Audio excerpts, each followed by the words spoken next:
আপনার ব্যাংক অ্যাকাউন্টে টাকা ঢুকছে, বের হচ্ছে, আপনি ভাবছেন আমার অ্যাকাউন্ট, আমি যা খুশি লেনদেন করব। কিন্তু এই স্বাভাবিক মনে হওয়া অভ্যাসই একদিন আপনাকে ফেলতে পারে বড় ধরনের ট্যাক্স জটিলতায়। কারণ ব্যাংক স্টেটমেন্ট শুধু টাকাই দেখা যায় না, আপনার আর্থিক লেনদেনের পুরো গল্প দেখা হয় সেখানে।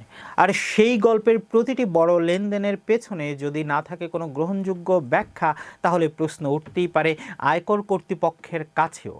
একজনের ব্যাংক অ্যাকাউন্টে এক বছরে হয়েছে বিপুল সংখ্যক লেনদেন, টাকা এসেছে, টাকা গেছে, কিন্তু সব লেনদেনের সঙ্গে যদি ব্যক্তির নিজের আয়, ব্যবসা কিংবা বৈধ আর্থিক কর্মকাণ্ডের সম্পর্ক স্পষ্ট না থাকে, তখনই তৈরি হতে পারে বড় ঝুঁকি। বিশেষজ্ঞদের সতর্কবার্তা, ব্যাংক অ্যাকাউন্টকে কখনোই অন্যের টাকা ঘোরানোর মাধ্যম হিসেবে ব্যবহার করা উচিত নয়। কারণ প্রয়োজনের সময় ওই লেনদেনগুলোর বৈধ উৎস ও উদ্দেশ্য ব্যাখ্যা করতে না পারলে ভোগান্তিতে পড়তে পারেন অ্যাকাউন্টধারী নিজেই। ধরুন আপনি একটি প্রতিষ্ঠানে চাকরি করেন, কিন্তু সেই প্রতিষ্ঠানের বিভিন্ন কেনাকাটা ও পেমেন্ট নিয়মিতভাবে আপনার ব্যক্তিগত ব্যাংক অ্যাকাউন্টের মাধ্যমে হচ্ছে। আপনার নিজের আয় হয়তো সীমিত, কিন্তু ব্যাংক স্টেটমেন্টে দেখা যাচ্ছে বিপুল অঙ্কের টাকা ঢুকছে এবং বের হচ্ছে। এখন প্রশ্ন হচ্ছে, এই অর্থ কার, কেন আপনার অ্যাকাউন্টে এসেছে, কোথায় গেছে এবং প্রতিটি লেনদেনের পেছনে বৈধ কারণ কি? এই জায়গাটি সবচেয়ে গুরুত্বপূর্ণ, কারণ ব্যাংক অ্যাকাউন্টে থাকা প্রতিটি টাকা সরাসরি আপনার আয় এমন ধারণা ঠিক নয়, কিন্তু প্রতিটি লেনদেনের বৈধ ও গ্রহণযোগ্য ব্যাখ্যা থাকা অত্যন্ত গুরুত্বপূর্ণ।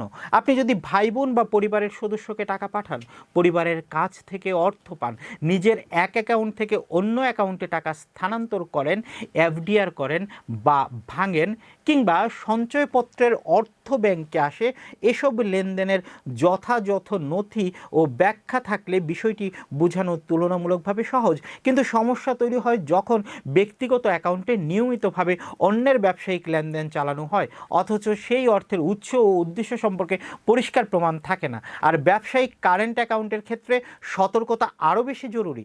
ব্যবসার বিক্রয় বা প্রতিষ্ঠানের স্বাভাবিক কার্যক্রমের বাইরে অপ্রাসঙ্গিক লেনদেন করলে পরবর্তীতে ব্যাংক স্টেটমেন্ট যাচাইয়ের সময় প্রশ্ন উঠতে পারে।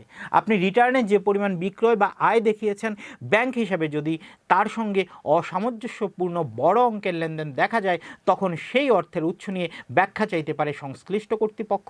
অর্থাৎ আজ যে লেনদেনকে আপনি ছোট বিষয় ভাবছেন, কাল সেটাই হয়ে উঠতে পারে বড় ব্যাখ্যার কারণ। তাই সহজ নিয়ম হলো, নিজের ব্যাংক অ্যাকাউন্টে এমন লেনদেনই করুন যার উৎস, উদ্দেশ্য এবং বৈধতা আপনি প্রয়োজনের সময় প্রমাণ করতে পারবেন।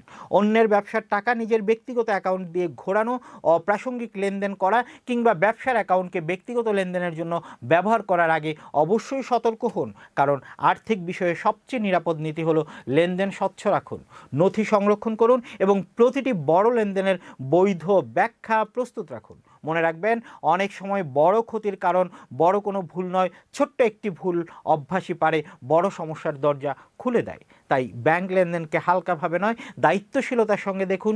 প্রয়োজনে যোগ্য কর বিশেষজ্ঞের পরামর্শ নিন, সচেতন থাকুন, নিজের আর্থিক নিরাপত্তা নিশ্চিত করুন।